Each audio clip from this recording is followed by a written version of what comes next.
This last chapter, like when people talk to me about economics, the two terms that almost always come up, or people will just throw it at me, is like supply and demand stuff, right? I was like, exactly.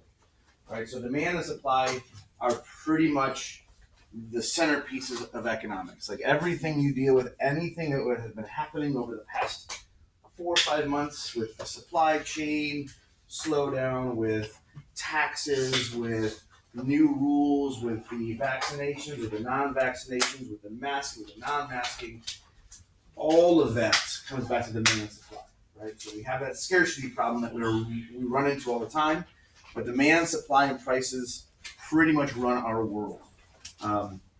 Because anytime you guys walk into a store, one of the first things you guys look at is the prices of the items you're looking to buy, right? So this whole shopping right now that we're looking for Christmas and Thanksgiving and birthdays, anything that's coming up, this drives our lives, right? So we're going to start with the more basic of the three, because we live in this world. This is the idea of demand. So demand, very, very, very, very basically, is two pieces. It's the desire to own something and the ability to pay for it, right? Because there are many, many times in my world where I would love to buy something. I have no finances available to do that. Therefore, it is just a dream, a wish, a hope that someday, when I have the money, I could buy said vehicle, said house, said pool, all those lovely things that I would love to have. Right? But what's that? You don't have a car. Well, I have a car. My car's okay. There's a dream vehicle I have, though, that right now is just this first part. It's the desire. Right? And it's my dream car. So you shall let me expand upon it, and you shall have no say in my dream. It is a Ford F-250. I want it like up. A Ford? However, I will say I've seen some new trucks that have come out. Actually, I just saw it. I'm about to invest in it right when the stock market opens up. The newest. Well, I gotta tell you what it is, because if you're interested. What's the brand? That's what I'm gonna look at right now. Oh, thank Yes. you. Wonderful. Koozies. Thank you very much. Thank you. Speaking of supply and demand, so there is. Let's see. I saw it on Morning Brew. What is this? That's what I'm about to tell you. The valedictorian of the EV class graduates. So we're looking at Rivian is the newest electronic, and they have a new truck that's like really pretty amazing, and they are going public at 9 a.m. this morning. So after this class, when the stock market opens, I should be buying a couple of stocks in Rivian. What have you seen Ford's new truck? I have. The Maverick. Yeah. It starts cheap. Yeah. So there's a whole bunch of stuff that's out there. Like my original dream was the F-150, and then I bumped it up to the F-250. Regardless, my truck will be lifted because I can't stand trucks that are really low to the ground because it's a truck. It should be up. Yeah. Mm-hmm. So I want the big tires. As a matter of fact, I want to get a truck where I open the doors and the stairs like come down for me. So I have to like The walk power up stairs. steps? Yeah. Do you need gasoline? That you just want to Hey. as much? I don't know. Now, right now, we're actually going to talk about this. One of the biggest drawbacks to getting a truck right now is gasoline. Just make it That would be the discount. biggest issue. Have it on your transportation. That's why It's the about Maverick 20 was bucks a day. awesome. There's a whole bunch of GMs now that I'm looking at that I'm liking the look of it. But regardless, I want a big truck. Like I had a Ford Ranger, I had a little Ford Fusion, I had a Ford Escape, I have a Ford Edge right now. I'm looking for big, right? But if I do it, bells and whistles, everything. Okay, I then. don't want it like So you want a flat? halfway. Yeah. You want a Like power almost stroke? like- You want a 7-3? Like the Raptor is almost kind of along the lines of what. I like the new GMC Denali. Oh, I like Denali's the a top line. line. Yeah. Well, you can get Now- factory lifted trucks. It could. So here's the issue, though. I do not have the ability to pay for this. Again, therefore, it is just a dream. There's no demand for this, right? So if you guys have ever gone window shopping, or if you've ever gone shopping and you have no money, but you just want to go out and look at stuff, right? That's not demand. That's just imagining, hoping someday, right? When you walk in the store, you actually have the currency, or you have the credit card, or you have the debit card, or you have the cash in pocket, and you're looking to buy it. Now we're in the world of demand, right? So you have to have those two pieces. We're going to talk about this over and over and over and over and over again. Price will be determined by the interaction of supply and demand. So demand, if it was up to us as consumers, how much would everything cost? No. It would be free. I walk into a store, I go to the shelf, I take it off the shelf, I walk away. That would be our perfect world, right? That's how. However, You without paying? how many suppliers will do that? None. None, right? If it was up to the suppliers, people selling us it, how much would everything cost? Way more than what we want because they want to make profit, right? So a piece of gum that's like do they still have those little small packs that are like 25 cents or 50 cents? Yeah. Right, I think they're 50 cents now because they used to be 25 cents. There's inflation for you. If it was up to them, they'd be charging $3 for a little pack of 4 pieces of gum, or $10 or $15, So mad. right? And but no one's going to want to buy it. That's not valuable enough. Like we don't need it. So we have to find that medium where the prices where we find that equality or the equilibrium, which we'll get to later on. Markets provide that situation for buyers and sellers to exchange items. Keep in mind, a market is any type of exchange of products, right? So it can literally be a negotiation between you and your parents, a negotiation between you and your friends, right? Hey, I'll do this for you if you do this for me. I'll take the garbage out if you do the bathroom. I'll do your homework if you do this for me. I'll write the paper. Actually, when I was in college, I did not do the paper for my friend, but I typed the paper for my friend. Who in here can type? Like I'm talking like nice and quick. I can do Okay. If you can type relatively well, especially in college, you're gonna probably have a whole bunch of friends that are just looking for your help. Right? And they may even offer you like food for the week. That was actually what my roommate couldn't type, but I had a decent typing skill. I wasn't amazing, but he bought my lunches for the whole week because I typed up the paper for him. Right. So there's courtesy, and now who in here has used that text to speech that they have? I use it all the time. Yeah, it's nice as long as it says the right thing. Right. Yeah. Yeah. Now, this is where we live in this law of demand. When a goods price is lower, consumers will buy more of it. When the price is higher, consumers buy less of it. So this law of demand is very, very common sense.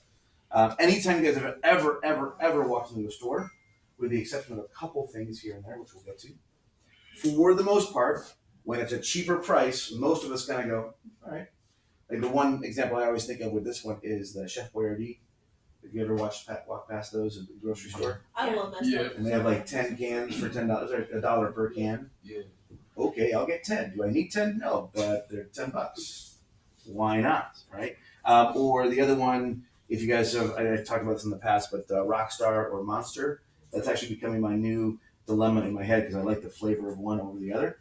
But Monster is 3 for $5, whereas Rockstar is 3 for $5.25. But I tend to like, bless you, I tend to like Rockstar a little bit better flavor wise. So you kind of run into that, right? But it's cheaper. I typically lean towards the Monster. Do you like the Bang energy drinks? I like Bang, I'm I like okay with Bang every once in It a while. tastes amazing. They Yeah. do. There's a couple of them that actually taste nasty.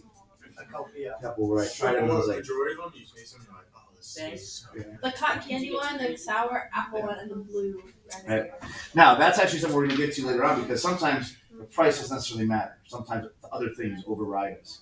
But typically, as consumers, what's the cheaper one, right? The other side of that too. This is kind of going back to the truck thing I was just talking about. As the prices go up, demand goes way down. Right. As gas prices go up, we tend to try to figure out ways around it. Now that's another issue we'll get to later on because we have to buy gas, and the companies know we have to buy gas. Here's the other thing: a lot of the companies realize, the gas companies realize we're starting to move towards electric stuff or solar power or other alternative fuels, and so they're trying to figure out ways to get the money now before they end up losing it, or they're also investing in the other types of energies. Right, so you start to see them what they call diversifying their product. Right, so again, very practical. This is every single day you go shopping, you typically look at things like this. Right. So this is a generic, very generic demand curve. Are we doing that? Yes, go ahead and draw that on there. Oh, is that What is- D? It's a D for demand. Yes. Did you draw It that? doesn't have to be exact, right? Wait, we No. have to draw like the numbers on the side. Yes, please read the numbers and the quantity demanded, which I'm going to go over here in a second. Because every time you see a graph, at least for me at this level of economics, price will always be over here, quantity demanded, or when we get supply, quantity supply will be on the bottom, right? So what we look at this graph is if I'm looking at a class of 30 people, we have 5, 10, 15, 20, 25, 30, and I just put generic prices over here. Sometimes when I'm making a graph, by the way, I just kind of make up the numbers based off of the situation. And I try to keep them within reality. So all we're looking at right here is as we get to, let's say 5 of you guys, let's say it's a coffee at Starbucks. 5 of you guys, if I'm polling the class, would say, okay, at $6.50, I might be interested for that coffee, right? Now I haven't gotten any specifics, so later on you'll see how we work this. At $5, maybe about 11 of us are interested. At $3, about 21, and at $1, about 27 of us are interested, right? So again, this is a visualization of the law of demand. As the prices get lower, the demand gets higher. As the prices get higher, the demand gets lower. So it's a negative relationship, it's inverse. Yeah. Can I say one thing? Yes, you may. At Starbucks, you're never gonna find something that's $2 or $1. Oh, I agree. No, you can The pay. cheapest thing is the cake pop, and it's $3. Yeah. So what I would say, and you'll see this as I go through, is I'll say stuff like a 20-ounce beverage, which we're about to get to, like something that's that size, and then you guys can, in your brain, go down that road or whatever you want.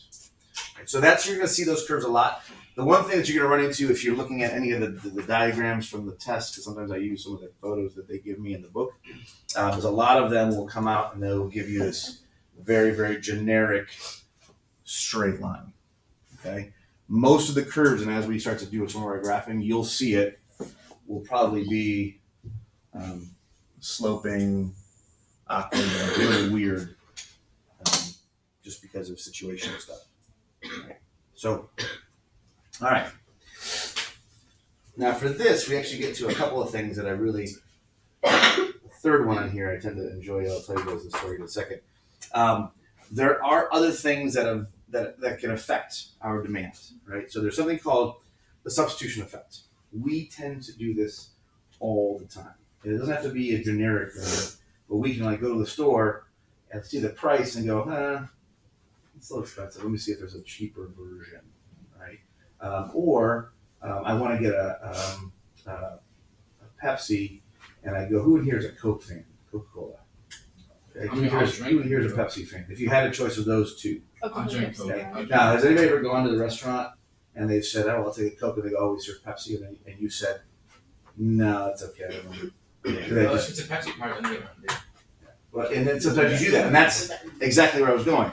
You tend to substitute something. Like, oh, okay, I'll just replace it with this. Right? We do it a lot, right? If you go to the restaurant and they don't have that item on the menu that you always enjoy, you're like, all right, I'll get something else to replace it. This is an effect. We tend to always look for the substitute, right? Sometimes it can be financial. Sometimes it can be a taste.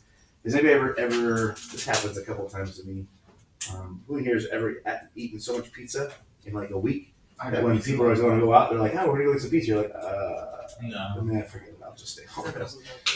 I was trying to finish. No, not for you. Yeah, Cole, you were going to say something? I ate pizza last night. Yeah. And I'm good with pizza, but every once in a while it's too much, right? Or mac and cheese is good. Has anybody ever had that where they've eaten so much of one thing that you're like, I just can't? Yeah. Mac and cheese. What kind of Yeah, no, cake? that's not a physical possibility. Yeah.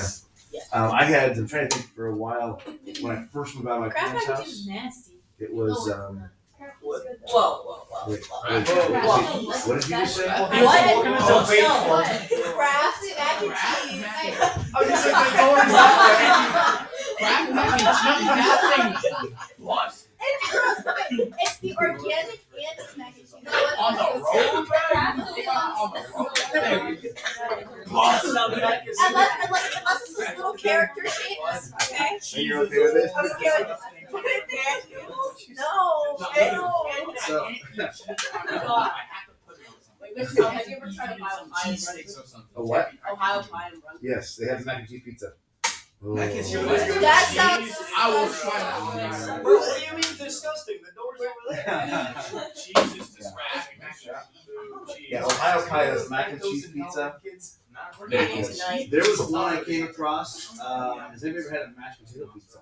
Oh, Ew. Oh. Okay, that's pushing it. That's pushing it. It's actually not that bad. What they do is they take it's like a white pizza, and they spread out the mashed potatoes on top, and then they put like a truffle sauce and bacon bits. That sounds Yeah, so it's like mashed potatoes. You just have it on a slice. That sounds horrific. I had that's potatoes on bread. Buffalo chicken pizza. I had buffalo chicken pizza yesterday, but it had like tomatoes on it. It's just like sprinkled. All right. It tasted really good. So, all right. Now, the other thing, and this is one of the things that you guys deal with a little bit more than I do, although there are times when like I just get like a truck, I can't afford it. There's something called income effect. Right? We're going to get to something a little later on regarding income. But the income effect we tend to see when it comes to our purchasing power.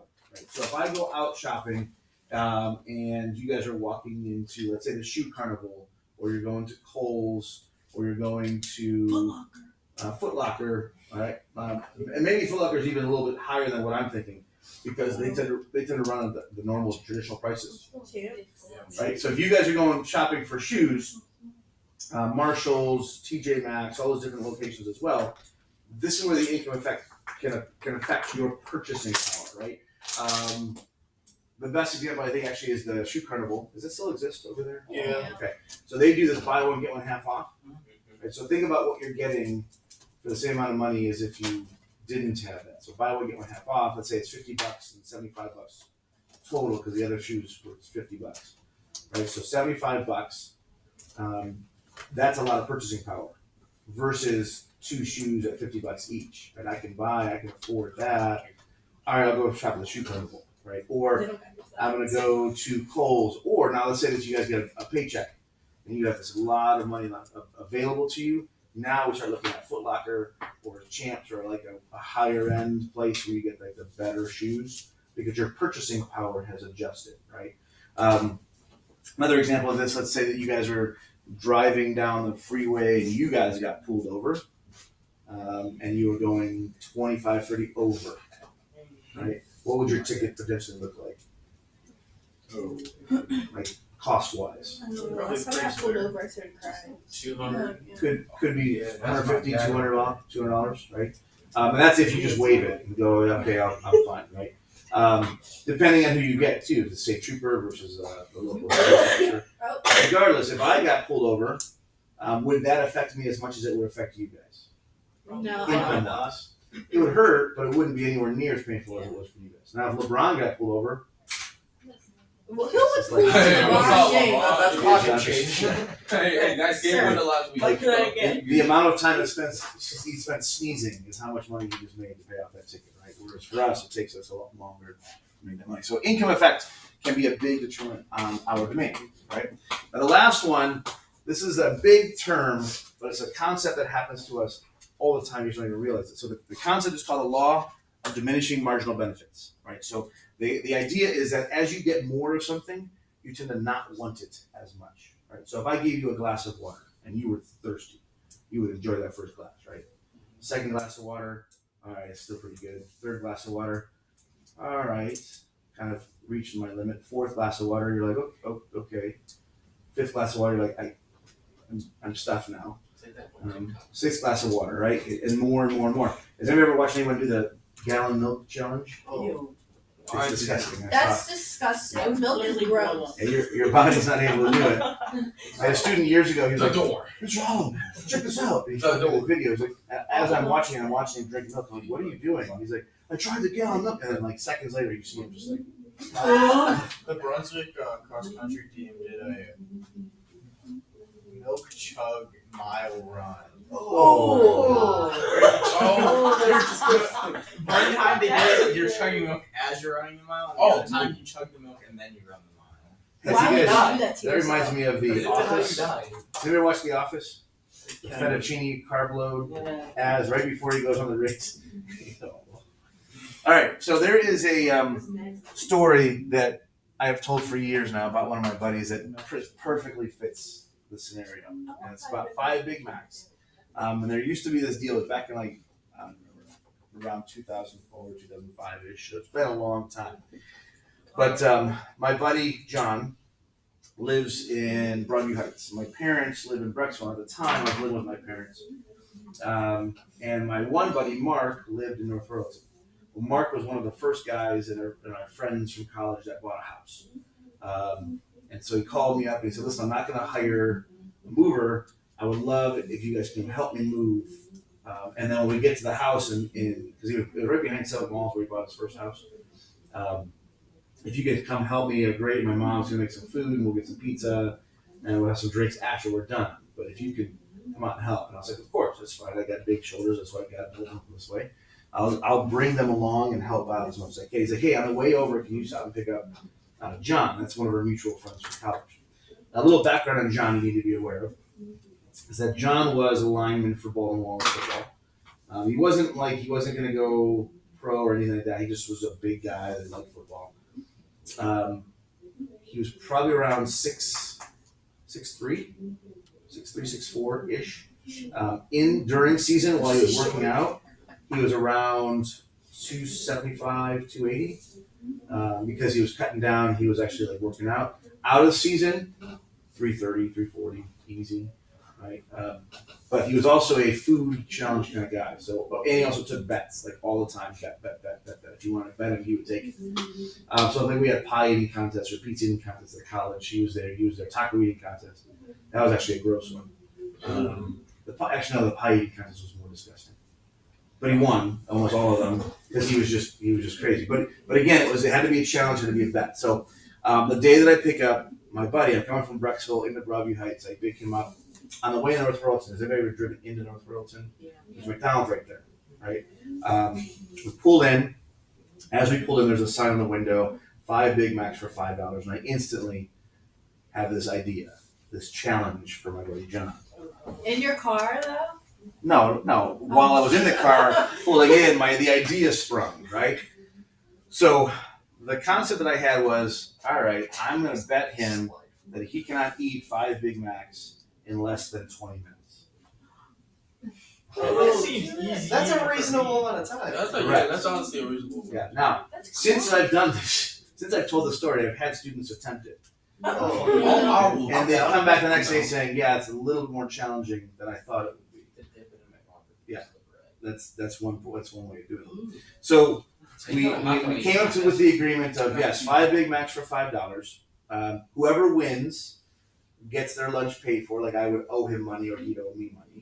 And the next time we went out, that person had to pay for the entire evening, no matter what it was we did. So it was a concert, a football game, everything we did that night would be paid for by the other guy. Deal, handshake, agreement, no formal photo or official status on it. But gentleman's bet, we're good to go. Couple bylaws for the bets: no throwing up, no going to the bathroom. You must eat everything. Like you can't get rid of the pickles. You guys know the song for the Big Mac? Do all beef patty, special sauce, lettuce, cheese, pickles. I know it's SKC. Fun. Now you do. Thank you very much.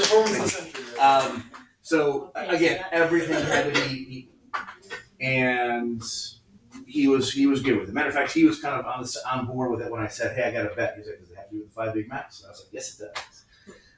So we got inside. He bought his lunch, but of course he did the large fry because you can't go to McDonald's and not get fries. And he got himself a large Diet Coke, which I'm like, "You're about to eat 5 Big Macs. What's with the Diet Coke?" I like the flavor. So I got my traditional. It used to be number 10. I don't know if it is now. Like 10-piece nuggets, fries, and then because it was McDonald's, I just got the regular. I love how you say it's number 5. No ice, by the way. Yesterday. Yeah, no ice because it's already cold. It's not like it's gonna sit there for 25, 35 minutes. Well, actually, it would be sitting there for about 20 minutes. Anyways, oh, by the way, did I tell you guys about my ice story at McDonald's in Brunswick? I'm kind of Did they throw ice at you? No. Of course they do. This was I pulled in. This was over the summertime, and I pulled up and I said, I want a large Coke, no ice, and a large fry. I just had a taste for fries and Coke. So I get to the lady I pay, get up to the counter for the second window, and as they give me the Coke, I can hear the ice. I'm like, well, I asked for no ice, and the girl was like, that is no ice. And I shook it. I was like, you can hear the ice. She's like, but that's McDonald's no ice. I was like, well, the McDonald's has an issue because this is ice. It could be light ice, but it's not no ice. And she's like, well, would you like another one? I was like, well, yeah, with no ice, please. And she's like, well, you can have that one. I was like, okay. And then I hear her press the button because it's automatic, and I hear the ice drop, and she gives me another Coke with ice, and I'm like, man, I'm like laughing. I'm like, shit, I just asked for no ice. She's like, but that's McDonald's no ice. No, just don't put ice in no McDonald's. ice. No, you just gotta dumb work it because. But at that point, she gave me a second large Coke with ice in it. I was like, well, that's all right. That's fine. Thank you very much. I'll just take two.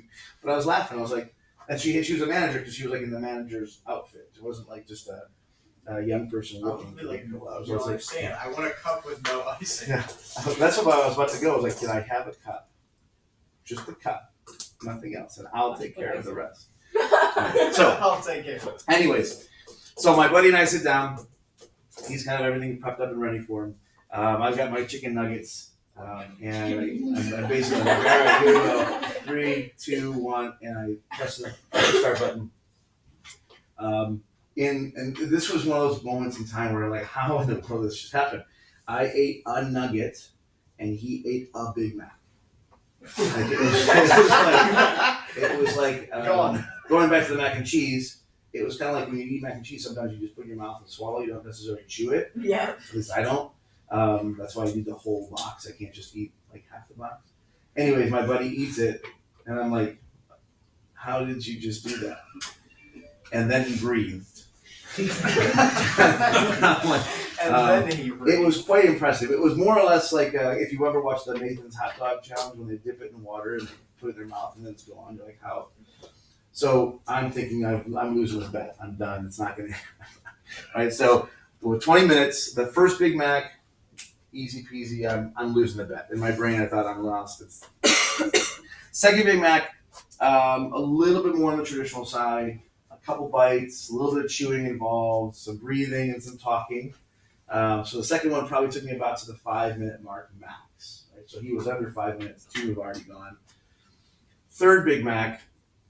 This was not painful for him, but you can see that he was like at least considering the fact that maybe I ate the first one too fast. So the third one was a full-on traditional. If you've eaten with anyone at a normal pace, this one got him to the 10-minute mark. So he's got 10 minutes for the last 2. The fourth one. This was a little more funny for me, not for him.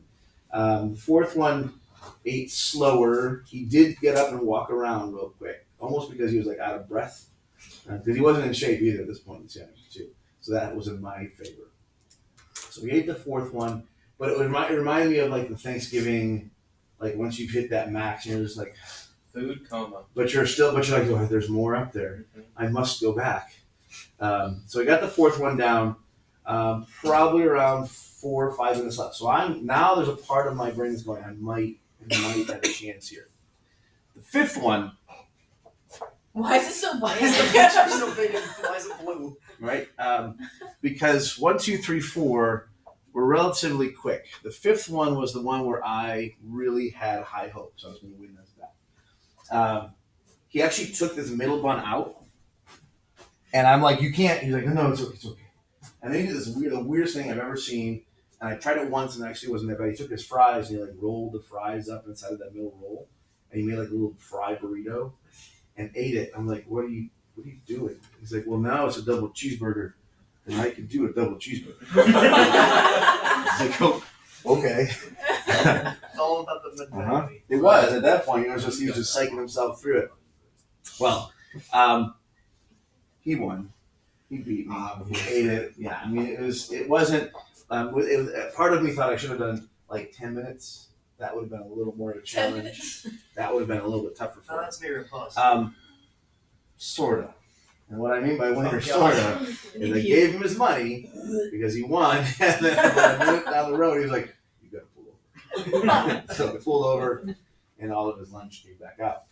Keeping in mind, what was the original intent of bringing my buddy John? To move. To help us move things.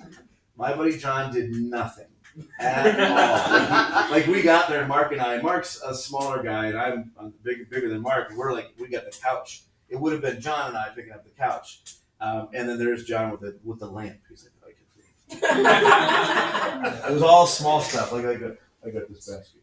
I'm like, you suck. You know, when we got to the house, we put the couch down, and he laid in the couch. Right, so, Great. but the idea behind that is, at first, right, it was all good. It was fine. I like it. It was great. And then as time went by, not so much, right? Technically, you screwed yourself. I over. did. I paid for my own demise that day. All right, let's see if I can find this one.